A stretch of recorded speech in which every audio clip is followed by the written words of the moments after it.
Pakistan film industry کے معروف legendary اداکار مسعود اختر انتقال کر گئے ہیں۔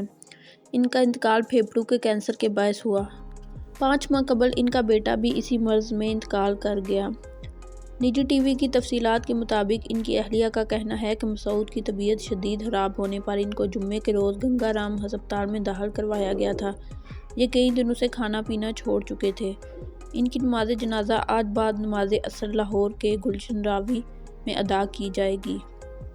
1 ماہ قبل ان کی اہلیہ نے بتایا تھا کہ مسعود اپنے اکلوتے بیٹے سے بہت محبت کرتے تھے اور جب سے وہ دنیا سے گیا ہے یہ ڈپریشن کا شکار ہو چکے ہیں۔ ان کو ہر وقت صاحبزادے کی یاد ستاتی رہتی ہے۔ واضح رہے کہ اداکار مسعود اختر نے 5 ستمبر 1940 کو ساہیوال میں پیدا ہوئے۔ 1960 میں فنکارانہ زندگی کا آغاز کیا اور جلد ہی اسٹیج کے مشہور اداکاروں میں شمار ہونے لگے۔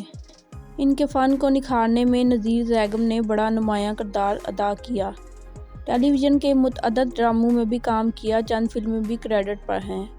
حکومت پاکستان نے انہیں 14 اگست 2005 کو صدارتی تمغہ حسنِ کارکردگی سے نوازا۔